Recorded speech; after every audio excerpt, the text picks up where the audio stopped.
ഇന്ന് നടന്ന LGS പരീക്ഷയുടെ ചോദ്യങ്ങളാണ് ഇന്നത്തെ ക്ലാസ്സിൽ നമ്മൾ നോക്കുന്നത്. സോ നമുക്ക് ചോദ്യങ്ങളിലേക്ക് പോകാം. ആദ്യത്തെ ചോദ്യം ഇതാണ്: 1, 8, 27, 64, 125 അടുത്ത സംഖ്യ ഏത്? ഇത് കാണുമ്പോൾ തന്നെ നമുക്കറിയാം വളരെ എളുപ്പമുള്ള ചോദ്യമാണ്. കാരണം ക്യൂബുകളാണ് അല്ലേ. 1ൻ്റെ ക്യൂബ്, 2ൻ്റെ ക്യൂബ്, 3ൻ്റെ ക്യൂബ്, 4ൻ്റെ ക്യൂബ്, 5ൻ്റെ ക്യൂബ്. സോ അടുത്തത് വരേണ്ടത് 6ൻ്റെ ക്യൂബ്. നമുക്കറിയാം 1ൻ്റെ ക്യൂബ് എന്ന് പറഞ്ഞാൽ 1 ആണ്, 2ൻ്റെ ക്യൂബ് എന്ന് പറഞ്ഞാൽ 8 ആണ്, 3ൻ്റെ ക്യൂബ് എന്ന് പറഞ്ഞാൽ 27 ആണ്, 4ൻ്റെ ക്യൂബ് എന്ന് പറഞ്ഞാൽ 64 ആണ്, 5ൻ്റെ ക്യൂബ് എന്ന് പറഞ്ഞാൽ 125 ആണ്, 6ൻ്റെ ക്യൂബ്. ഇനി ക്യൂബ് എന്താണെന്ന് അറിയത്തില്ല എങ്കിൽ ഒരു സംഖ്യയുടെ ക്യൂബ് അല്ലെങ്കിൽ മലയാളത്തിൽ നമ്മൾ ഘനം എന്ന് പറയും. അതായത് ആ സംഖ്യയെ 3 പ്രാവശ്യം ആ സംഖ്യ കൊണ്ട് തന്നെ ഗുണിക്കുക. ഉദാഹരണത്തിന് 6ൻ്റെ ക്യൂബാണ് നമുക്ക് കണ്ടുപിടിക്കേണ്ടത്. അതിൻ്റെ അർത്ഥം 6 × 6 × 6, 6 × 6 36, × 6 216 എന്ന് നമുക്ക് ആൻസർ കിട്ടും. സോ 6ൻ്റെ ക്യൂബാണ് നമുക്ക് ആൻസർ ആയിട്ട് വരിക. ഓപ്ഷൻ ബി ഓപ്ഷൻ എന്ത് കിട്ടുന്നു? 216 എന്ന് നമുക്ക് ആൻസർ കിട്ടും. അടുത്ത ചോദ്യത്തിലേക്ക് പോകാം. വിട്ടുപോയത് കണ്ടുപിടിക്കുക. വളരെ എളുപ്പമുള്ള ഒരു ചോദ്യമാണത്. 9, 11, 15, -29, 39. അപ്പോൾ ഇവിടെ നോക്കുമ്പോൾ തന്നെ നമുക്കൊരു 10 കിട്ടുന്നുണ്ട് വ്യത്യാസം. ഇവിടെ നോക്കുമ്പോഴോ 9ഉം 2ഉം 11, 11ഉം 4ഉം 15. അപ്പോൾ 2ൻ്റെ ഇരട്ടി 4. അപ്പോൾ ഇവിടെ 2 അല്ലെങ്കിൽ 2ൻ്റെ കൂടെ 2, കാരണം ഇവിടെ 4ൻ്റെ ഇരട്ടി ഇവിടെ 8 എന്ന് എടുത്താൽ ഇവിടെ നമുക്ക് 10 വരെ വരത്തില്ല. അപ്പോൾ ഇരട്ടിയല്ല, 2 വീതം കൂട്ടി നോക്കാം. 2, 4, 4ൻ്റെ കൂടെ വീണ്ടും 2 കൂടി ഇവിടെ ഒരു 6 വന്നാൽ 15ഉം 6ഉം 21 എന്ന് നമുക്കിവിടെ നമ്പർ എഴുതാം. അപ്പോൾ പിന്നെ വീണ്ടും 8 വരണമല്ലോ, കാരണം പാറ്റേൺ 2, 4, 6, 8, 21, 8, 29 കറക്റ്റാണ്. അടുത്ത എത്ര വരണം?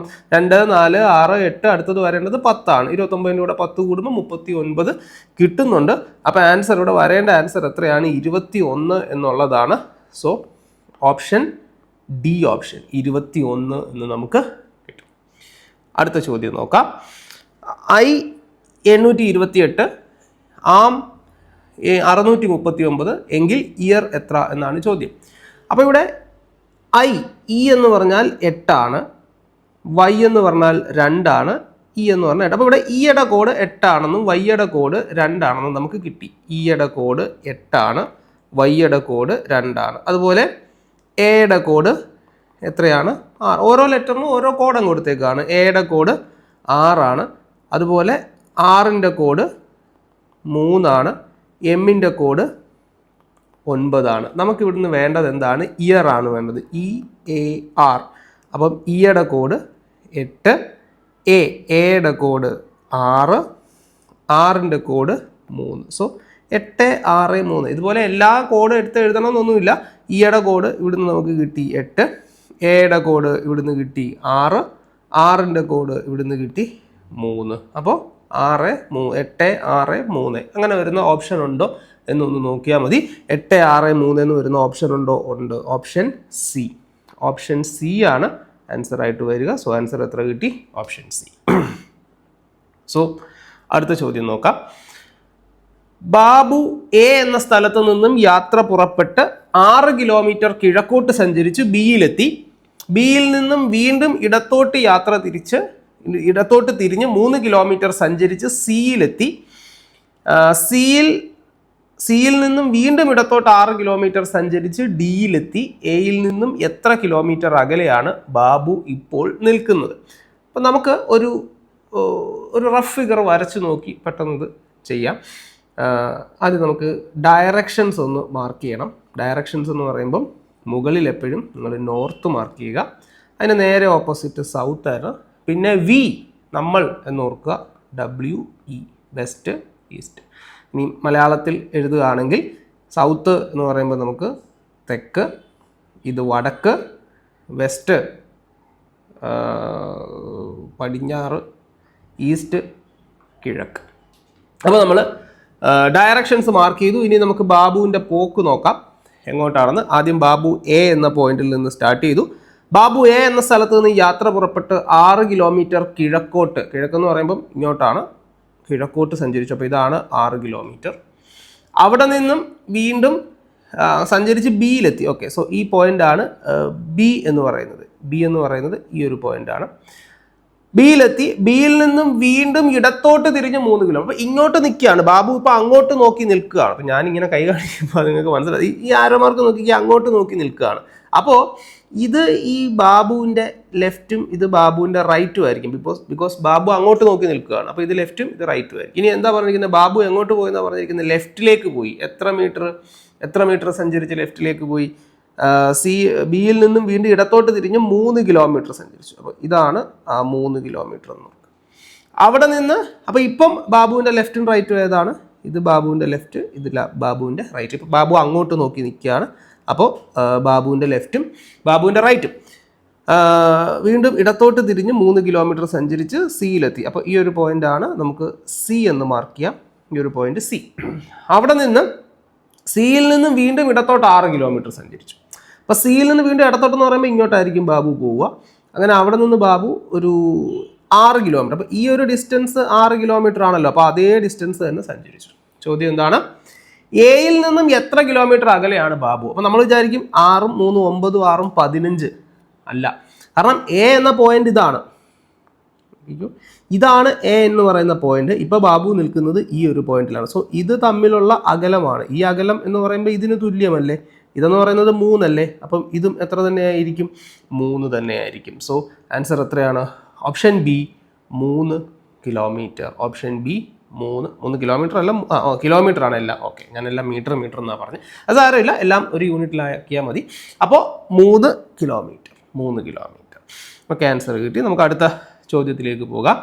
ഒരു വരിയിൽ അഞ്ജുവിൻ്റെ സ്ഥാനം മുൻപിൽ നിന്ന് 11ാമതാണ്. സോ അഞ്ജു മുൻപിൽ നിന്ന് 11ാമതാണ്. ഇതാണ് അഞ്ജു എന്ന് വിചാരിച്ചു. മുൻപിൽ നിന്ന് 11ാമതാണ് അഞ്ജു നിൽക്കുന്നത്. പുറകിൽ നിന്ന് 7ാമതാണ്. അപ്പോൾ പുറകിൽ നിന്ന് നോക്കുമ്പം 7ാമതും മുൻപിൽ നിന്ന് നോക്കുമ്പോൾ 11ാമതുമാണ്. വരിയിലാകെ എത്ര പേരുണ്ടെന്ന് ചോദിച്ചാൽ മുൻപിൽ നിന്നുള്ള ഈ 7ഉം മുൻപിൽ നിന്നുള്ള 11ഉം പുറകിൽ നിന്നുള്ള 7ഉം കൂടെ കൂട്ടുക എത്ര കിട്ടും? മുൻപിൽ നിന്നുള്ള 11ഉം പുറകിൽ നിന്നുള്ള 7ഉം കൂടെ കൂട്ടുക എത്ര കിട്ടും? 18 എന്ന് കിട്ടും. പക്ഷേ മുമ്പിൽ നിന്ന് എണ്ണിയപ്പോഴും അഞ്ജുവിനെ എണ്ണി, പുറകിൽ നിന്ന് എണ്ണിയപ്പോഴും അഞ്ജുവിനെ എണ്ണി. അഞ്ജു 1 അല്ലേ ഉള്ളൂ. അപ്പോൾ 18ൽ നിന്ന് 1 കുറയ്ക്കുക. അഞ്ജുവിൽ ആ വരിയിലാകെ എത്ര പേരുണ്ടെന്ന് ചോദിച്ചാൽ 17 പേരുണ്ട്. അതായത് അഞ്ജുവിൻ്റെ മുൻപിൽ നിന്നും വരിയുടെ മുൻപിൽ നിന്നും പിൻപിൽ നിന്നുള്ള സ്ഥാനം നോക്കുക. അപ്പോൾ അതിൽ അഞ്ജുവിനെ നമ്മൾ 2 പ്രാവശ്യം എണ്ണിയിട്ടുണ്ട്. 1 കുറയ്ക്കുക എത്ര കിട്ടും? 17 എന്ന് കിട്ടും. അടുത്ത ചോദ്യം നോക്കാം. അടുത്തത് 2.02 ഡിവൈഡഡ് ബൈ 202 എത്ര കിട്ടും എന്നാണ് ചോദ്യം.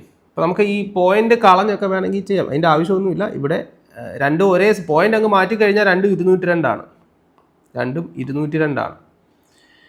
അപ്പോൾ ഇവിടെ 2 പോയിന്റ് ഉണ്ടെങ്കിൽ 0 കഴിഞ്ഞ് 2 സ്ഥാനം വരും. ആ ഒരു രീതിയിൽ നമുക്ക് ചിന്തിക്കാം. അല്ലെങ്കിൽ ഇങ്ങനെ ആലോചിച്ച് നോക്കി, ഇത് നിങ്ങൾക്ക് എടുക്കാൻ വയ്യെങ്കിൽ അങ്ങനെ നിങ്ങൾ ചിന്തിക്കേണ്ട. ഇങ്ങോട്ട് നോക്കുക. പോയിന്റ് കളയാൻ വേണ്ടിയിട്ട് ഞാൻ ഈ 202 2 സ്ഥാനമല്ലേ, അതുകൊണ്ട് ഞാൻ എന്ത് ചെയ്തു? ഈ 2.02 ദശാംശം കളയാൻ വേണ്ടി എന്ത് ചെയ്യുന്നു? 2.02 ഞാൻ എത്ര കൊണ്ട് ഗുണിക്കുന്നു? 2 പോയിന്റ് കഴിഞ്ഞ് 2 സ്ഥാനം വലത്തോട്ടുണ്ട്, അതുകൊണ്ട് ഞാൻ 100 കൊണ്ട് ഗുണിക്കുന്നു. അപ്പോൾ താഴെയും 100 കൊണ്ട് ഗുണിക്കണം. 202 × 100 എന്നാവും. ഓക്കെ, അപ്പം ഇത് എത്ര കിട്ടി? 2.02 100 കൊണ്ട് ഗുണിക്കുമ്പോൾ അത് 202 എന്നാവും. താഴെ എത്ര ആവും? 202ൻ്റെ അപ്പുറത്ത് 2 0 കിട്ടുന്നതിന് പറഞ്ഞ് ഞാൻ 100 എഴുതി വെച്ചു. 2 0 വരും. ഓക്കെ, മൊത്തത്തിൽ 2നെ നമ്മൾ 202 ഇനി കൊണ്ടങ്ങ് ഹരിക്കുകയാണെങ്കിൽ എത്ര കിട്ടും? ഇവിടെ 1 കിട്ടും. ഇവിടെ എത്ര കിട്ടും? 100 എന്ന് കിട്ടും. സോ 1നെ നമ്മൾ 100 കൊണ്ട് ഹരിച്ചാൽ 1/100, 1നെ 100 കൊണ്ട് ഹരിച്ചാൽ നമുക്ക് എത്ര കിട്ടും? 1നെ 100 കൊണ്ട് ഹരിച്ചാൽ ആൻസർ എത്ര കിട്ടും? 0.01. 0.01. ഇതിൻ്റെ അപ്പുറത്തോട്ട് ഇനി എത്ര 0 കിട്ടുമെന്ന് പറഞ്ഞിട്ടും കാര്യം, അവർ ഒരു 0 ഇട്ടിട്ടുണ്ട്. ശരി, നമുക്ക് ഒരു 0 ഇട്ട് കൊടുക്കുക. 0.1 കഴിഞ്ഞിട്ട് എത്ര 0 ഇട്ടാലും ദാറ്റ് ഈസ് 0.01 കഴിഞ്ഞിട്ട് എത്ര 0 ഇട്ടതുകൊണ്ടും കാര്യമില്ല. അത് എത്ര തന്നെയാണ്? 0.01 തന്നെയാണ് കേട്ടോ. അപ്പോൾ ആൻസർ എത്ര കിട്ടും? 0.01. 0 അല്ലെങ്കിൽ ഓപ്ഷൻ സി. ഓക്കെ, സോ നമുക്ക് അടുത്ത ചോദ്യത്തിലേക്ക് പോവാം. അടുത്ത ചോദ്യം ഏതാണ്? Yes, x is to y അടുത്ത ചോദ്യം ഇതാണ്, x/y is equal to 4:3, y/z 6:5 ആയാൽ x/z. മക്കളെ ഇങ്ങനെ ഒരു ചോദ്യം ചോദിച്ചാൽ നിങ്ങൾ ശ്രദ്ധിച്ചോണം, ആദ്യത്തേതും അവസാനത്തേതും തമ്മിലാണോ റേഷ്യോ? അതായത് x/y/z എന്ന് പറയുമ്പോൾ എക്സും വൈയും ഇസഡും തമ്മിലുള്ള റേഷ്യോ തന്നിട്ട് ആദ്യത്തേതും അവസാനത്തേതും അല്ലെങ്കിൽ എക്സും ഇസഡും തമ്മിലുള്ള റേഷ്യോ ചോദിക്കുകയാണെങ്കിൽ ഒന്നും ആലോചിക്കാനില്ല, വളരെ എളുപ്പമാണ്, നേരെ അങ്ങ് ഗുണിച്ചാൽ മതി. അതായത് ഈ 4നെ ഈ 6 കൊണ്ട് ഗുണിക്കുക എത്ര കിട്ടും? 24. ഈ 3നെ ഈ 5 കൊണ്ട് ഗുണിക്കുക എത്ര കിട്ടും? 15. 24:15. അപ്പോൾ ഇങ്ങനെ നമുക്കിത് പെട്ടെന്ന് ചെയ്യാം. അല്ലെങ്കിലോ സാർ ഞങ്ങൾക്ക് അങ്ങനെ വേണ്ട, ഞങ്ങൾക്ക് വേറെ രീതിയിൽ പറഞ്ഞുതരാമോ? പറയാമല്ലോ. x/y എത്രയാണ്? 4:3 ആണ്. അതേപോലെ തന്നെ y/z എന്ന് പറഞ്ഞാൽ എത്രയാണ്? 6:5 ആണ്. നമ്മൾ റേഷ്യോ കമ്പൈൻ ചെയ്യുന്നൊരു കാര്യം പഠിച്ചിട്ടുണ്ടല്ലോ, അതായത് ഈ 2 പ്ലേസിലും ആളുകളില്ല, ആര് വരുമെന്ന് ചോദിച്ചാൽ തൊട്ടിപ്പുറത്തെ നമ്പറിനെ എടുത്ത് നമ്മൾ ഇങ്ങോട്ട് സബ്സ്റ്റിറ്റ്യൂട്ട് ചെയ്യും. ലെഫ്റ്റിലെയും റൈറ്റിലെയും കിടക്കുന്ന മുകളിലെയും താഴെയുള്ള നമ്പർ ഈ 5ൻ്റെ താഴെ ഇവിടെ ഇപ്പോൾ ഈ ഒരു ഏത് കളറായത്?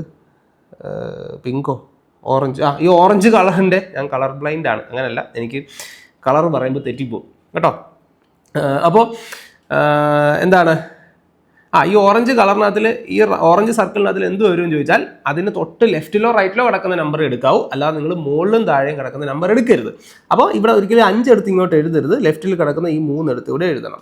അപ്പോൾ ഈ ഇവിടെ ഏത് വരുമെന്ന് ചോദിച്ചാൽ തൊട്ടിപ്പുറത്ത് കിടക്കുന്ന ഈ 6, 4 എടുക്കരുത്, മുകളിലും താഴെയും കിടക്കുന്ന എടുക്കരുത്, ഈ 6 എടുത്ത് എഴുതുക. എന്നിട്ട് നേരെ മൾട്ടിപ്ലൈ ചെയ്യുക. 6 × 4 24, 6 × 3 18, 5 × 3 15. നമ്മളോട് ചോദിച്ചിരിക്കുന്നത് എന്താ?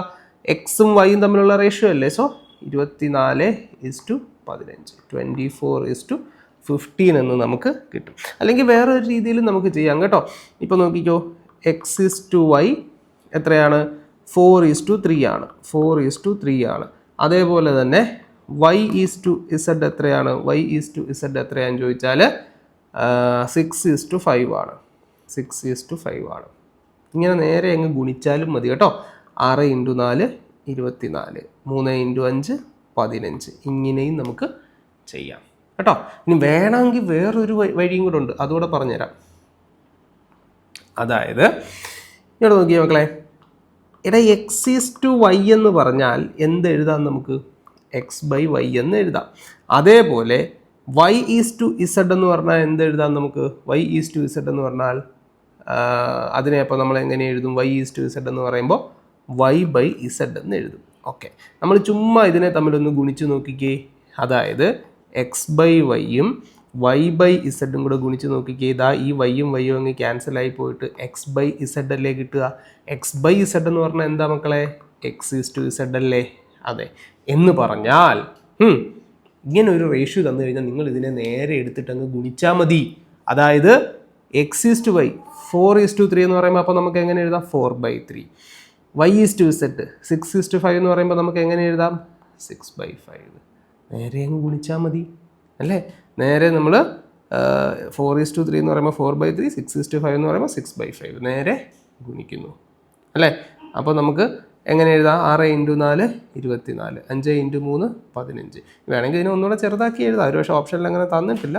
24:15. കാരണം ഇവിടെ നമുക്ക് ഈ 3നെ വെട്ടിക്കളഞ്ഞ് 6 എഴുതാമല്ലോ. അപ്പോൾ 4 × 2 8:5. ശരിയല്ലേ? 24നെ 3 കൊണ്ട് ഹരിച്ചാൽ 8, 15നെ 3 കൊണ്ട് ഹരിച്ചാൽ 5. അങ്ങനെ ഒരു ഓപ്ഷൻ തന്നിട്ടില്ല. 8:5 ആണ് അതിൻ്റെ സിംപ്ലസ്റ്റ് ഫോം എന്ന് പറയുന്നത്. പക്ഷേ അവർ നമുക്ക് തന്നിരിക്കുന്ന 24:15 ആണ്. കുഴപ്പമില്ല, നമുക്ക് അങ്ങനെ ഓപ്ഷനിൽ കിടക്കുന്ന പോലെ എഴുതാം. അങ്ങനെ പറഞ്ഞാലും ശരിയാണ്. പക്ഷേ റേഷ്യോൻ്റെ സ്റ്റാൻഡേർഡ് റൂൾ അനുസരിച്ച് ratio must be expressed in the least form എന്നാണ്. പക്ഷേ പോട്ടെ, എന്തോ ആയിക്കോട്ടെ, ഉത്തരം ഇതാണ്, ഉത്തരം കറക്റ്റാണ്. നമുക്ക് അടുത്ത ചോദ്യത്തിലേക്ക് പോവാം. ഇപ്പോൾ വാച്ചിൽ 12 മണി. ഇപ്പോൾ വാച്ചിൽ 12 മണി, ക്ലോക്കിൽ 12:15 ആകുന്നതിന് എത്ര സെക്കൻഡ് കഴിയണം? കുഴപ്പമില്ല, സ്വാഭാവികം. വാച്ചിൽ 12 മണിയാകുമ്പോൾ ക്ലോക്കിലും 12 മണിയാകുമല്ലോ. ക്ലോക്കിൽ 12:15 ആകുന്നതിന് അപ്പോൾ നിങ്ങൾക്ക് വേണേൽ ചിന്തിക്കുന്നത് വാച്ചിലെ കാര്യമല്ലേ പറഞ്ഞിട്ട്, എന്നിട്ട് ഇവന്മാർ ക്ലോക്കിൻ്റെ കാര്യമാണല്ലോ ചോദിച്ചേക്കുന്നത്. വാച്ചിലും ക്ലോക്കിലും എല്ലാം കൃത്യസമയം കാണിക്കുന്നു എന്നുള്ള അസംഷനിൽ നമുക്ക് മുന്നോട്ട് പോവാം. വാച്ചിൽ 12 മണി, ക്ലോക്കിൽ 12:15 ആകുന്നതിന് എത്ര സെക്കൻഡ് കഴിയണം? അതായത് 15 മിനിറ്റ് എത്ര സെക്കൻഡ് ആണെന്നാണ് ചോദിച്ചിരിക്കുന്നത്. 15 മിനിറ്റ് ആവാൻ എത്ര സെക്കൻഡ് വേണം? നമുക്കറിയാമല്ലോ, 1 മിനിറ്റ് എന്ന് പറഞ്ഞാൽ എത്ര? 60 സെക്കൻഡ് അല്ലേ? അപ്പോൾ 15 മിനിറ്റ് എത്ര ആയിരിക്കും മക്കളെ? 15 മിനിറ്റ് എന്ന് പറയുമ്പോൾ 60 × 15 എത്ര കിട്ടും? 15 × 6 90. അപ്പുറത്തൊരു 0 കൊടുക്കുമ്പോൾ 900 സെക്കൻഡ് എന്ന് നമുക്ക് ആൻസർ കിട്ടും. 900 സെക്കൻഡ്. Option C 900 second. കേട്ടോ, വളരെ എളുപ്പമുള്ള ചോദ്യമല്ലേ. അടുത്ത ചോദ്യം, അബുവിൻ്റെ ഇപ്പോഴത്തെ പ്രായം മകൻ്റെ പ്രായത്തിൻ്റെ 4 മടങ്ങാണ്. അതായത് നമുക്കൊരു അബു ഉണ്ട്, അബുവിനൊരു പുത്രനും ഉണ്ട്. അപ്പോൾ ഇപ്പോഴത്തെ കാര്യമാണ് പറയുന്നത്, പ്രസൻറ്റ്. അബുവിൻ്റെ ഇപ്പോഴത്തെ പ്രായം മകൻ്റെ പ്രായത്തിൻ്റെ 4 മടങ്ങാണ്. അതായത് പുത്രന് 1 വയസ്സുണ്ടെങ്കിൽ അബുവിന് 4 വയസ്സുണ്ട്. ഇനി എന്താ 4 വർഷം മുൻപ്. അപ്പോൾ ഞാൻ ഇങ്ങനെ എഴുതി, അതിൻ്റെ അർത്ഥം 4 വർഷം മുൻപെന്നാണ്. 4 വർഷം മുമ്പത്തെ എന്താണ്? 4 വർഷം മുമ്പ് അത് മകൻ്റെ പ്രായത്തിൻ്റെ 7 മടങ്ങായിരുന്നു. അപ്പോൾ മകൻ്റെ 1 എടുത്താൽ അച്ഛൻ്റെ 7. അപ്പോൾ ഇവരുടെ റേഷ്യോ. ഇതേ പാറ്റേണിൽ വരുന്നൊരു ചോദ്യങ്ങൾ ചെയ്യുന്ന വീഡിയോ നമ്മൾ പല പ്രാവശ്യം ഷോർട്സ് ആയിട്ടും യൂട്യൂബിലും ഒക്കെ നമ്മൾ ഇട്ടിട്ടുള്ളതാണ്. അപ്പോൾ ഇങ്ങനെ വന്നാൽ ഇനിയെങ്കിലും നിങ്ങളിത് പഠിച്ചു വെച്ചോണം കേട്ടോ. ഇത് ഒരുപാട് പരീക്ഷകൾക്ക് ഈ ഒരു ചോദ്യം, ഇതിപ്പോൾ നിങ്ങൾ റെയിൽവേയുടെ ക്ലാസ് എടുത്തപ്പോൾ അവിടെ നമ്മൾ കണ്ടിട്ടുണ്ട്, ബാങ്കിൻ്റെ ക്ലാസ് എടുത്തപ്പോൾ അവിടെ കണ്ടിട്ടുണ്ട്, SSCയുടെ ക്ലാസ് എടുത്തപ്പോൾ അവിടെ കണ്ടിട്ടുണ്ട്, PSCയുടെ ക്ലാസ് എടുത്തപ്പം അവിടെയും കണ്ടിട്ടുണ്ട്. അപ്പോൾ എല്ലായിടത്തും വരുന്ന ഒരു ക്ലീഷേ ചോദ്യമാണ് ഈ ഒരു റേഷ്യോ വെച്ചിട്ടുള്ള വയസ്സിൽ നിന്ന് വരുന്ന ചോദ്യം. വളരെ പെട്ടെന്ന് നമുക്കിത് ചെയ്യാം. ആദ്യം മക്കളെ നിങ്ങൾ നോക്കണം, ഇതിൻ്റെ ഷോർട്ട് കട്ട് ഇത്രയേ ഉള്ളൂ. ഈ 2 ടൈം പീരീഡും തമ്മിലുള്ള ഗ്യാപ്പ് എത്ര വർഷത്തെ വ്യത്യാസം ഇവിടെ ഉണ്ട്? 4 ഇൻറ്റു പ്രസൻറ്റ് റേഷ്യോ അല്ലാത്തൊരു റേഷ്യോ കാണും, അതിൻ്റെ ഡിഫറൻസ് എടുക്കുക. ഇവിടെ പ്രസൻറ്റ് റേഷ്യോ 4:1 ആണ്. പ്രസൻറ്റ് റേഷ്യോ അല്ലാത്ത റേഷ്യോ എന്ന് പറയുമ്പോൾ 7:1 ആണ്. സോ 7 ൽ 1 കുറയ്ക്കുക, എത്ര കിട്ടും? 6. ഡിവൈഡഡ് ബൈ ക്രോസ് ആയിട്ട് ഗുണിക്കുക. 4 × 1 4, 7 × 1 7. ഇത് തമ്മിലുള്ള വ്യത്യാസം വലുതിൽ നിന്ന് ചെറുത് കുറച്ചങ്ങ് എഴുതിയാൽ മതി. മൈനസും പ്ലസും ഒന്നും നോക്കണ്ട. 7 ആണ് വലുത്, 7 ൽ നിന്ന് 4 കുറച്ച് 3 എന്ന് കിട്ടും. ഓക്കെ, 3 കൊണ്ട് അതിനെ ഹരിക്കുക.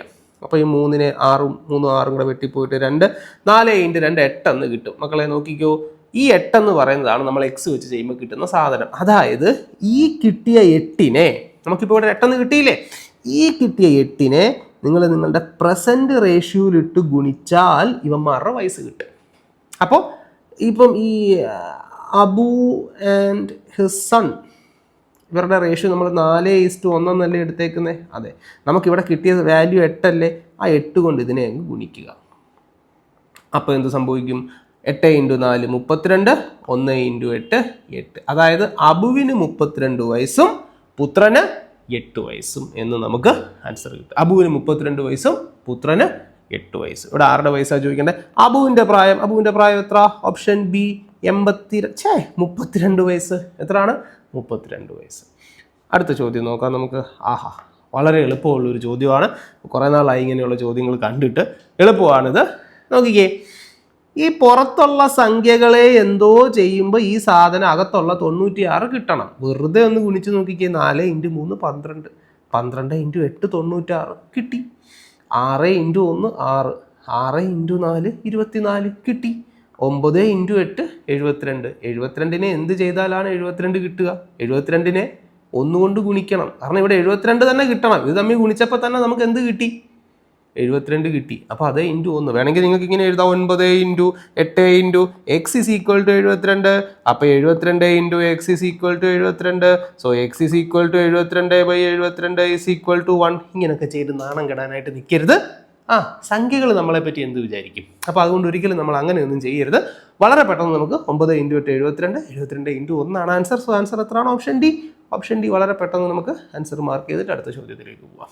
യെസ്, അടുത്ത ചോദ്യം നോക്കാം മക്കളെ. നമുക്ക് 7 6 5 4 3 2 5 എന്ന സംഖ്യയെ 11 കൊണ്ട് ഹരിക്കുമ്പോൾ ലഭിക്കുന്ന ശിഷ്ടം എത്രയാണ്? വളരെ പെട്ടെന്ന് നമുക്ക് ചെയ്യാം. 7 6 5 4 3 2 5. മക്കളെ, ഒരു സംഖ്യയെ 11 കൊണ്ട് ഹരിക്കാൻ പറ്റുമോ എന്ന് നോക്കുന്നത് എങ്ങനെയാ? ഓൾട്ടർനേറ്റ് നമ്പേഴ്സിൻ്റെ സം എടുക്കുക. 7 5 3 5 ഒന്നിടവിട്ടുള്ള സംഖ്യകൾ ഇതെല്ലാം കൂടെ കൂട്ടിക്ക് 7 5 12 3 15 5 20.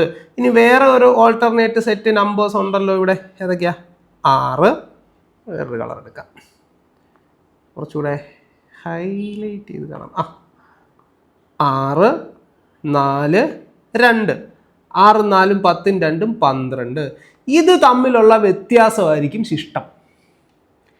എടാ, ഈ ഒരു സംഖ്യയെ 11 കൊണ്ട് ഹരിക്കാൻ പറ്റുമോ, അല്ലെങ്കിൽ ഒരു സംഖ്യയെ 11 കൊണ്ട് ഹരിച്ചാൽ കിട്ടുന്ന ശിഷ്ടം എത്രയാണെന്ന് അറിയണമെങ്കിൽ നിങ്ങൾ ഇത്രയും ചെയ്താൽ മതി. ഓൾട്ടർനേറ്റ് നമ്പേഴ്സ് തമ്മിൽ എടുത്ത് കൂട്ടുക, അത് തമ്മിൽ കുറയ്ക്കുക. അതായത് 2 സെറ്റ് കിട്ടുമല്ലോ ഓൾട്ടർനേറ്റ് നമ്പേഴ്സ് തമ്മിൽ എടുക്കുമ്പോൾ. ഇപ്പം നോക്കിക്കേ, ഇതും എടുക്കുമ്പോൾ നമുക്ക് 20 കിട്ടി. ഇനി അടുത്ത ഓൾട്ടർനേറ്റ് സെറ്റ് എടുക്കുമ്പോൾ 12 കിട്ടി. സോ ഈ ഓൾട്ടർനേറ്റ് സെറ്റ് നമ്പേഴ്സ് തമ്മിൽ കൂട്ടുക, അത് തമ്മിലുള്ള വ്യത്യാസം എടുക്കുക. ഒന്നിടവിട്ടുള്ള സംഖ്യകൾ തമ്മിലുള്ള തുകകൾ തമ്മിൽ കുറയ്ക്കുമ്പോൾ കിട്ടുന്നത് ആയിരിക്കും അവിടുത്തെ ശിഷ്ടം. അപ്പോൾ 8 കിട്ടി. 8 കിട്ടിയാൽ അതിൻ്റെ അർത്ഥം ശിഷ്ടം എത്ര കിട്ടുമെന്നാ? 8 കിട്ടുമെന്നാ. അപ്പോൾ ഞാൻ ചോദിക്കട്ടെ, ശിഷ്ടം 0 കിട്ടിയാലോ സാറേ? 0 കിട്ടിയാൽ അതിൻ്റെ അർത്ഥം ആ സംഖ്യയെ 11 കൊണ്ട് ഹരിക്കാം, ശിഷ്ടമൊന്നും വരുന്നില്ല. ശിഷ്ടം ഇങ്ങനെ നമ്മൾ എടുക്കുമ്പോൾ ശിഷ്ടം 0 11 വരികയാണെങ്കിൽ ആ സംഖ്യയെ നമുക്ക് 11 കൊണ്ട് നിശേഷം ഹരിക്കാം. ഒന്നുകൂടെ പറയാം, ഒരു സംഖ്യയെ 11 കൊണ്ട് ഹരിക്കാൻ പറ്റുമോ എന്ന് നോക്കുന്നത് എങ്ങനെയാണെന്ന് ചോദിച്ചാൽ, ആ സംഖ്യയുടെ ഒന്നിടവിട്ടുള്ള അക്കങ്ങൾ തമ്മിലുള്ള തുകകളുടെ വ്യത്യാസം ഒന്നുകിൽ 0 അല്ലെങ്കിൽ 11 11ന്റെ മൾട്ടിപ്പിളോ ആയിരിക്കും. അങ്ങനെ അല്ലാതെ വേറെ ഏത് സംഖ്യ വന്നാലും ആ സംഖ്യയെ നമുക്ക് 11 കൊണ്ട് ഹരിക്കാൻ പറ്റത്തില്ല. 11 കൊണ്ട് ഹരിക്കുകയാണെങ്കിൽ അവിടെ വ്യത്യാസം കിട്ടിയ ആ സംഖ്യ ഉണ്ടല്ലോ, അതായിരിക്കും ശിഷ്ടം. അപ്പോൾ ഇവിടെ 4 കിട്ടിയാൽ അതിൻ്റെ അർത്ഥം എന്താണ്? 11 കൊണ്ട് ഹരിക്കുമ്പോൾ കിട്ടുന്ന ശിഷ്ടം എത്ര ആയിരിക്കും? 4 ആയിരിക്കും. സോ നമ്മുടെ ചോദ്യത്തിൻ്റെ ആൻസർ എത്രയാണ്? Option C 8. അടുത്ത ചോദ്യം നോക്കാം. ഒരു സമഭുജ ത്രികോണത്തിന്റെ ചുറ്റളവ്. സമഭുജ ത്രികോണം എന്ന് പറയുമ്പം അതിന്റെ അർത്ഥം എന്താണ്? ഈക്വിലാറ്ററൽ ട്രയാങ്കിൾ, എല്ലാ വശങ്ങളും തുല്യമാണ്, 3 വശങ്ങളും തുല്യമാണ് എന്ന് പറയുമ്പോൾ ആദ്യത്തെ വശം എ ആണെങ്കിൽ അടുത്ത വശവും എ ആയിരിക്കും, അടുത്ത വശവും എ ആയിരിക്കും. ചുറ്റളവ് എന്ന് പറഞ്ഞാൽ ചുറ്റുമുള്ള അളവ്. അതായത് ഒരു ത്രികോണത്തിന്റെ ത്രികോണമാണ് വരച്ചത്, എന്തായി? ഏത് എ ആയി വന്നാലും എൻ്റെ വര ശരിയാവത്തില്ല, എന്തോ ചെയ്യാനാന്ന് പറ.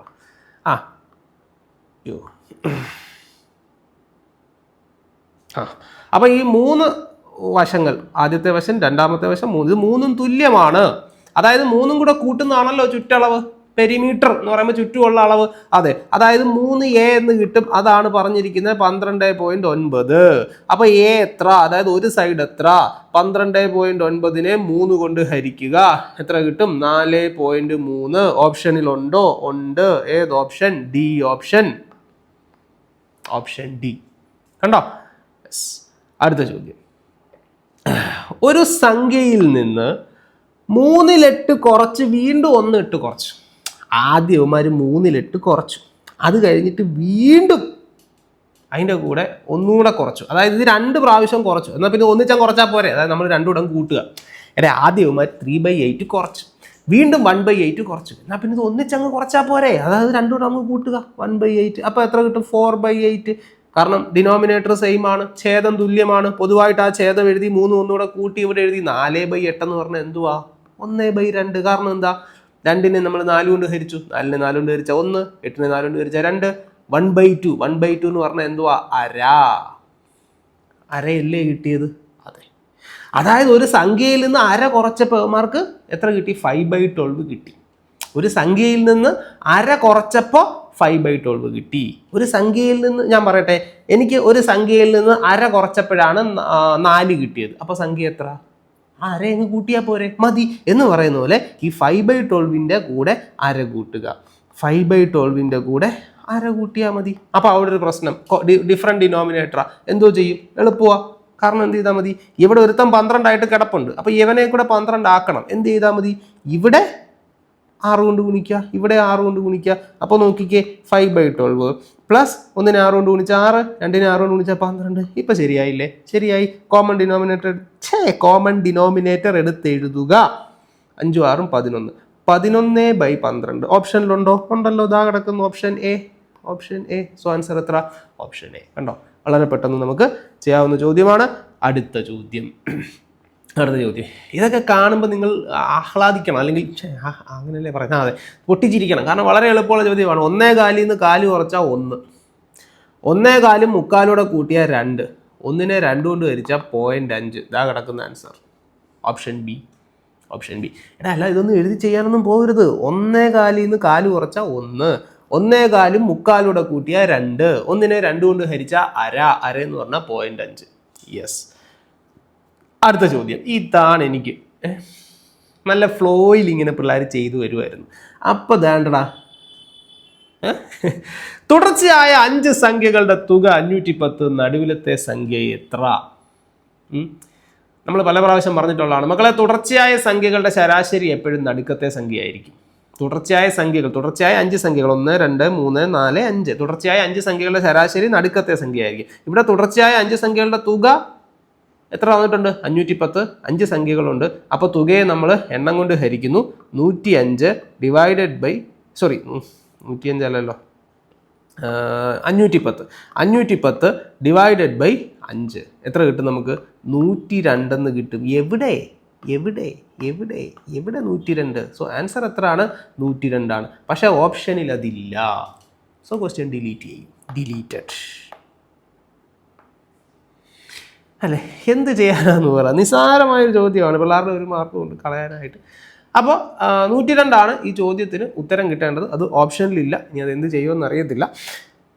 അടുത്ത ചോദ്യം നോക്കാം നമുക്ക്. 2 ചതുരങ്ങളുടെ നീളങ്ങൾ യഥാക്രമം, അതായത് ലെങ്ത് തമ്മിലുള്ള റേഷ്യോ അല്ല, ലെങ്ത്. 2 ചതുരങ്ങളാണ്. ആദ്യത്തെ ചതുരം, രണ്ടാമത്തെ ചതുരം. രണ്ടിൻ്റെ ലെങ്ത് തമ്മിൽ പറഞ്ഞിട്ടുണ്ട്. എത്രയൊക്കെയാണ്? 12ഉം 10ഉം.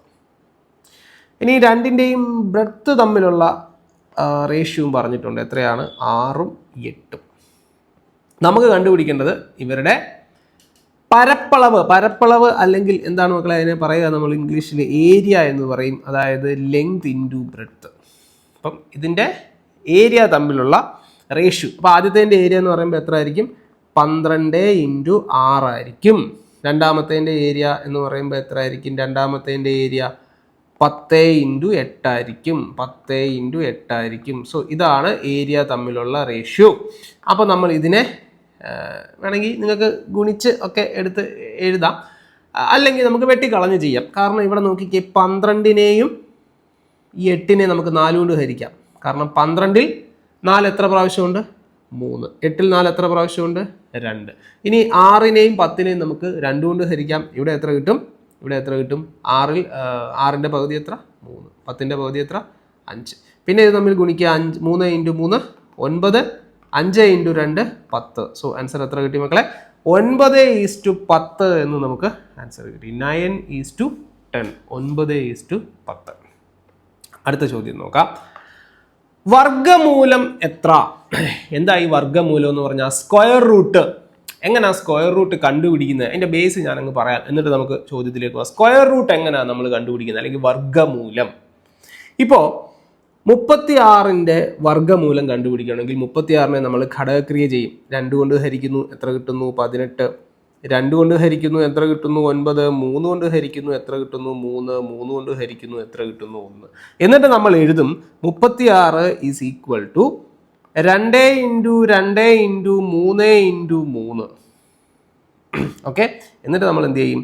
2 2ന് പകരം ഒരു 2 എടുക്കും, 2 3ന് പകരം ഒരു 3 എടുക്കും, 2നെ 3 കൊണ്ട് ഗുണിക്കുന്നു, 6. എന്നിട്ട് നമ്മളിതാ ഇങ്ങനെ ഒരു സൈൻ വരച്ചിട്ട് എഴുതും √36 = 6. അപ്പോൾ 36ൻ്റെ വർഗ്ഗമൂലമാണ് 6 എന്നാണ് അതിൻ്റെ അർത്ഥം. എന്ന് പറഞ്ഞാൽ ഈ പ്രൈം ഫാക്ടേഴ്സിനെ നമുക്കിങ്ങനെ ജോഡികളായിട്ട് മാറ്റാൻ പറ്റണം. അപ്പോൾ അങ്ങനെ ഉണ്ടെങ്കിലാണ് അതെന്താവുക? നമുക്ക് വർഗ്ഗമൂലം കണ്ടുപിടിക്കാൻ പറ്റത്തുള്ളൂ. അങ്ങനെ അല്ലാത്ത സംഖ്യകളൊക്കെ ഇപ്പം നമ്മൾ വർഗ്ഗമൂലം ഉള്ളതിനെയൊക്കെ ഇങ്ങനെ 2 എഴുതിയിട്ട് ബാക്കി ഇല്ലാത്തതിനെയൊക്കെ നമ്മൾ ഇതിനകത്തിൽ എടുത്ത് 2√6, 2√5 എന്നൊക്കെ പറഞ്ഞ് നമ്മളിങ്ങനെ ചെറിയ ക്ലാസ്സിൽ എഴുതിയിട്ടുണ്ട്.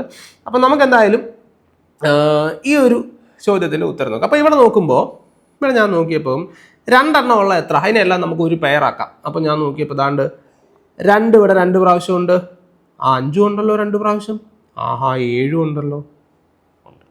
അപ്പോൾ 2 2ന് പകരം ഒരു 2 അല്ലേ? 2 5ന് പകരം ഒരു 5, 2 7ന് പകരം ഒരു 7. അപ്പോഴും ദാ ഒരുത്തൻ അവിടെ ഒറ്റയ്ക്ക് കിടക്കുന്നു കുഴപ്പം ഉണ്ടാക്കാനായിട്ട്. ഇതുവരെ ഒരു കുഴപ്പമില്ലായിരുന്നു. 4. പക്ഷേ 4 ഒറ്റയ്ക്കാണോ? 4ന് നമുക്ക് എങ്ങനെ എഴുതാം മക്കളെ? 2 × 2 എന്ന് എഴുതാമല്ലോ. അപ്പോൾ വീണ്ടും 2 2ന് പകരം ഈ 2 കൂടെ നമ്മൾ എടുക്കുന്നു. അപ്പോൾ 2 × 5 × 7 × 2, 2 × 5 10, 10 × 7 70, 70 × 2 140. ഉണ്ടോ? ആൻസർ എത്ര കിട്ടി? 140. Option A. ഉണ്ടോ? അപ്പോൾ വളരെ പെട്ടെന്ന് നമുക്ക് ആൻസറിലേക്ക് പോകാം. അടുത്ത ചോദ്യം. 1500 രൂപ പരസ്യ വിലയുള്ള ഒരു സാരി 8% ഡിസ്കൗണ്ടിൽ വിൽക്കുന്നു. ഓക്കെ, സെല്ലിംഗ് പ്രൈസ് എത്ര? സെല്ലിംഗ് പ്രൈസ് എത്ര? 1500 രൂപ വിലയുള്ള സാരി 8% ഡിസ്കൗണ്ടിൽ വിൽക്കുന്നു എന്ന് പറഞ്ഞാൽ കച്ചവടക്കാരൻ പറയുവാണ്, ഞാൻ 100 രൂപയുടെ സാധനം നിങ്ങൾക്ക് 92 മക്കളെ തരുന്നത്, 8 രൂപ കുറച്ചിട്ടാണ് ഞാൻ തരുന്നത്. എന്ത് നല്ല മനുഷ്യൻ. അപ്പോൾ 1500 രൂപയുടെ സാരിക്ക് അയാൾ എത്ര ശതമാനം നിങ്ങൾ കൊടുത്താൽ മതി?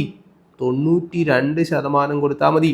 അപ്പോൾ 1500ന്റെ 92% കണ്ടുപിടിക്കുമ്പോൾ നമുക്ക് എത്ര കിട്ടും? 1380 എന്ന് കിട്ടും. നല്ല മനുഷ്യൻ. 1500 രൂപയുടെ സാരി 1380 രൂപയ്ക്ക് നിങ്ങൾക്ക് തന്നു. പക്ഷേ ആ ദുഷ്ടൻ നമ്മളോട് പറയാത്തൊരു കാര്യമുണ്ട്, അയാൾക്ക് 20% ലാഭം കിട്ടുന്നുണ്ട് ഇങ്ങനെ വിറ്റപ്പോഴും. അല്ലാതെ വെറുതെ വിൽക്കുവോ? ഇല്ല. അപ്പോൾ 20% ലാഭം ഉൾപ്പെടെയാണ് കിട്ടുന്നത്. മക്കളെ, 20% ലാഭം എന്ന് പറഞ്ഞാൽ അതിൻ്റെ അർത്ഥം കോസ്റ്റ് പ്രൈസ് 100% ആണെങ്കിൽ ലാഭം 20%, സെല്ലിംഗ് പ്രൈസ് 120%. എടാ, ആ 120% 1380. അപ്പം 120% 1380. 1% എത്ര? 1380 ഡിവൈഡഡ് ബൈ 120. നമുക്ക് വേണ്ട 1% അല്ല, നമുക്ക് വേണ്ടത് കോസ്റ്റ് പ്രൈസ് ആണ് 100%. അപ്പം 100% എത്രയെന്ന് ചോദിച്ചാൽ 1% 1380 ഡിവൈഡഡ് ബൈ 120 ഇൻറ്റു 100 എത്ര കിട്ടും? 1150 എന്ന് നമുക്ക് കിട്ടും. ഓപ്ഷനിലുണ്ടോ? ഉണ്ടല്ലോ. ഓപ്ഷൻ ബി ശരിയാണോ? തീർച്ചയായും ഓപ്ഷൻ ബി. അടുത്ത ചോദ്യം നോക്കാം. 8 +8 എന്നാണ് അവിടെ എഴുതിയേക്കുന്നത്. അല്ല, നിങ്ങൾ അതിൻ്റെ അപ്പുറത്ത് വല്ലതും ഉണ്ടോ, മാഞ്ഞു പോയതാണോ എന്ന് വിചാരിക്കേണ്ട. +8 എന്നാണ് കവി ഉദ്ദേശിച്ചിരിക്കുന്നത്. അപ്പോൾ ഇതിൻ്റെ അർത്ഥം ഇത്രയേ ഉള്ളൂ, 8 × 12 +12 ഡിവൈഡഡ് ബൈ +4 4 ഇൻറ്റു -6. നമ്മൾ ഈ മൈനസിനെ മാത്രം നോക്കിയാൽ മതി. ഒരു സംഖ്യയുടെ ഇപ്പുറത്ത് ലെഫ്റ്റ് സൈഡിൽ അത് പോസിറ്റീവ് സംഖ്യ ആണെന്നുണ്ടെങ്കിൽ നമ്മൾ പ്ലസ് ഇടേണ്ട യാതൊരു ആവശ്യമില്ല. പക്ഷേ നെഗറ്റീവ് കണ്ടാൽ നിങ്ങൾ ചാടി വീണോണം. ഓക്കെ, ഇനി ഇത് എങ്ങനെ എഴുതാം? ആദ്യം നമ്മൾ ഈ ഒരു സാധനം നമ്മുടെ മനസ്സിലേക്ക് വരണം. Bracket of division, multiplication, addition, subtraction, BODMAS. അപ്പോൾ ആദ്യം നമ്മൾ എന്ത് ചെയ്യണം? ഈ ഒരു ഡിവിഷനാണ് ആദ്യം ചെയ്യുന്നത്. സോ 8 ഇൻറ്റു 12നെ 4 കൊണ്ട് ഹരിക്കുക, 3 ഇൻറ്റു -6. അപ്പോൾ 8 ഇൻറ്റു 3 24 ഇൻറ്റു -6. 24നെ 6 കൊണ്ട് ഗുണിച്ചാൽ 144 കിട്ടും. ഒരു പോസിറ്റീവ് നമ്പറിനെയും ഒരു നെഗറ്റീവ് നമ്പറിനെയും കൂടെ മൾട്ടിപ്ലൈ ചെയ്താൽ ഫൈനൽ ആൻസർ നെഗറ്റീവ് ആയിരിക്കും, -144. ഓപ്ഷനിലുണ്ടോ? Yes, option B -144. Okay, so നമുക്ക് ആൻസർ എത്ര കിട്ടി? -144. അടുത്ത ചോദ്യത്തിലേക്ക് പോകാം. 160 മീറ്റർ നീളമുള്ള ഒരു ട്രെയിൻ 200 മീറ്റർ നീളമുള്ള ഒരു പ്ലാറ്റ്ഫോമിൽ നിൽക്കുന്ന ഒരാളെ 8 സെക്കൻഡ് കൊണ്ട് മറികടക്കുന്നു. പ്ലാറ്റ്ഫോം കടന്നു പോകുന്നതിന് ട്രെയിൻ എടുത്ത സമയം എത്ര? അപ്പം ഇവിടെ നമ്മൾ 2 പോയിന്റ് ഓർത്തിരിക്കണം. ഒരു ട്രെയിൻ ഒരു മനുഷ്യൻ എന്ന് പറയുമ്പോൾ കുത്തനെ നിൽക്കുന്ന ഒരു സാധനമാണ്. കുത്തനെ നിൽക്കുന്ന ഒരു സാധനത്തിനെ, ഇപ്പോൾ എനിക്ക് വേറെ നീളമുള്ള കുത്തനെ നിൽക്കുന്ന ഒരു സാധനത്തിനെ ഒരു ട്രെയിൻ മറികടന്നു പോകണമെങ്കിൽ ട്രെയിൻ എന്തുമാത്രം ദൂരം സഞ്ചരിക്കണം? ട്രെയിനിൻ്റെ നീളം. ഇനി നീളക്കൂടുതലുള്ള ഒരു സാധനം, ഒരു പ്ലാറ്റ്ഫോമോ ഒരു ബ്രിഡ്ജോ ടണലോ, അതിനെ മറികടക്കണമെങ്കിൽ ട്രെയിൻ എന്തുമാത്രം ദൂരം സഞ്ചരിക്കണം? ട്രെയിനിൻ്റെ നീളം പ്ലസ് പ്ലാറ്റ്ഫോമിൻ്റെ നീളം. ഓക്കെ, അപ്പോൾ ഇവിടെ നമുക്ക് പ്ലാറ്റ്ഫോമിൽ നിൽക്കുന്ന ഒരാളെ 8 സെക്കൻഡ് കൊണ്ട് മറികടന്നു. 8 സെക്കൻഡ് കൊണ്ട് ഒരു മനുഷ്യനെ മറികടന്നെങ്കിൽ ട്രെയിൻ സഞ്ചരിച്ച ദൂരം എന്തായിരിക്കും? ട്രെയിനിൻ്റെ നീളമായിരിക്കും. അതായത് 160 മീറ്റർ. അതായത് 160 മീറ്റർ സഞ്ചരിക്കുവാൻ ഈ ട്രെയിനിന് എത്ര സമയം വേണം മക്കളെ? 8 സെക്കൻഡ് വേണം. ഓക്കെ, അപ്പോൾ 360 മീറ്ററിന് എത്ര? അതെങ്ങനെ കിട്ടി സാറേ 360 മീറ്റർ? കാരണം ട്രെയിനിന് പ്ലാറ്റ്ഫോമിനെ മറികടക്കാൻ എന്തുമാത്രം ദൂരം വേണം? പ്ലാറ്റ്ഫോമിനെ മറികടക്കാൻ എന്തുമാത്രം ദൂരം സഞ്ചരിക്കണം എന്നല്ലേ കണ്ടുപിടിക്കേണ്ടത്. പ്ലാറ്റ്ഫോമിനെ മറികടക്കാൻ എന്തുമാത്രം ദൂരം സഞ്ചരിക്കണം? ട്രെയിനിൻ്റെ ലെങ്ത് പ്ലസ് പ്ലാറ്റ്ഫോമിൻ്റെ ലെങ്ത്. ട്രെയിനിൻ്റെ ലെങ്ത് എത്ര? 160. പ്ലാറ്റ്ഫോമിൻ്റെ ലെങ്ത് എത്ര? 200. രണ്ടോടെ കൂട്ടുമ്പോൾ എത്ര കിട്ടും? 360. ഓക്കെ, അപ്പോൾ ഇത് എത്രയാണെന്ന് നമ്മൾ കണ്ടുപിടിച്ചാൽ മതി. അപ്പോൾ 160 മീറ്ററിന് 8 സെക്കൻഡ് ആണെങ്കിൽ 1 മീറ്ററിന് എത്ര? അതായത് ഇതിപ്പം 160 വരുന്ന അതേ 160 360 ആയാൽ എത്ര? അപ്പോൾ 1 മീറ്ററിൻ്റെ കണ്ടുപിടിക്കാൻ നമ്മൾ എന്ത് ചെയ്യുന്നു? 8 ഡിവൈഡഡ് ബൈ 160. അപ്പം 360 മീറ്ററിന് എത്ര ആയിരിക്കും? 360 മീറ്ററിന് 8 ഡിവൈഡഡ് ബൈ 160 ഇൻറ്റു 360 അല്ലേ? അപ്പോൾ ഈ പൂജ്യവും വെട്ടിപ്പോകുന്നു. ഇതിനെ നമുക്ക് 1/2 36ൻ്റെ പകുതി 18 സെക്കൻഡ് എന്ന് നമുക്ക് ആൻസർ കിട്ടും. ആൻസർ എത്ര? 18 സെക്കൻഡ്. ഓപ്ഷനിലുണ്ടോ? ഉണ്ടല്ലോ, ഓപ്ഷനിലുണ്ടല്ലോ. ഏതാണ്? 18 സെക്കൻഡ്. Option B. അപ്പോൾ കണ്ടോ, വളരെ എളുപ്പമുള്ള ഒരു ചോദ്യമായിരുന്നു. എല്ലാ ചോദ്യങ്ങളും നല്ല പൊട്ടുപോലെ നമുക്ക് ചെയ്യാൻ പറ്റുന്ന ചോദ്യങ്ങളായിരുന്നു. വളരെ ഫാസ്റ്റായിട്ട് ചെയ്യാൻ പറ്റുന്നൊരു വളരെ ഫാസ്റ്റായിട്ട് നിങ്ങൾക്ക് അറ്റൻഡ് ചെയ്യാൻ പറ്റുന്ന ഒരു എക്സാമും കൂടിയായിരുന്നു. അപ്പോൾ വളരെ എളുപ്പമുള്ള ഒരു ചോദ്യവും പരീക്ഷയും ഒരൊറ്റ ചോദ്യം മാത്രമേ ഉള്ളൂ അതിനകത്ത് നമ്മൾ ആൻസർ ഇല്ലാതാക്കി കളഞ്ഞത്. അല്ലെങ്കിൽ മുഴുവൻ മാർക്കുകളും മുഴുവൻ മാർക്ക് നിങ്ങൾക്ക് വാങ്ങിക്കാൻ പറ്റുന്ന ഒരു പരീക്ഷയായിരുന്നു. വളരെ എളുപ്പമുള്ള ഒരു എക്സാം ആയിരുന്നു. ഓക്കെ, അപ്പോൾ ഇന്നത്തെ ഈ ഒരു ക്ലാസ് ഇത്രയേ ഉള്ളൂ. വളരെ പെട്ടെന്ന് നമ്മൾ ചെയ്ത ഒരു ക്ലാസ്സാണ്. എനിക്ക് തോന്നുന്നു ഒരൊറ്റ ടേക്കിൽ ഞാൻ അത് എടുത്ത് തീർത്തു എന്ന് എനിക്ക് തോന്നുന്നു. ഓക്കെ, അപ്പോൾ എന്തായാലും നമുക്ക് അടുത്ത ക്ലാസ്സിലൂടെ വീണ്ടും കാണാം. മറ്റൊരു കാര്യം, നമ്മളൊരു ബുക്ക് സീരീസ് പബ്ലിഷ് ചെയ്തിട്ടുണ്ട്. ഒരു SSC റെയിൽവേ ആസ്പിരൻസിന് വേണ്ടിയിട്ടുള്ള ഒരു 15 ബുക്കുകൾ ഉൾപ്പെടുത്തിക്കൊണ്ടുള്ള ഒരു ബുക്ക് സീരീസ് നമ്മൾ ലോഞ്ച് ചെയ്തിട്ടുണ്ട്. സോ അത് നിങ്ങൾ ചെക്ക് ചെയ്ത് നോക്കുക. 500 രൂപയ്ക്ക് ഈ 15 ബുക്കുകൾ നിങ്ങൾക്ക് വാങ്ങിക്കാം. അതല്ല ഏതെങ്കിലും ഒന്നോ രണ്ടോ ബുക്ക് മാത്രം മതിയെങ്കിൽ അത് മാത്രമായിട്ട് വാങ്ങിക്കാനുള്ള ഓപ്ഷൻ ഉണ്ട്. അതിൻ്റെ ലിങ്ക് ഞാനിവിടെ ഡിസ്ക്രിപ്ഷനിൽ കൊടുത്തിരിക്കാം. അപ്പോൾ ഇന്നത്തെ ക്ലാസ് ഇത്രയേ ഉള്ളൂ മക്കളെ. നമുക്കിനി അടുത്ത ക്ലാസ്സിലൂടെ വീണ്ടും കാണാം. Thank you so much.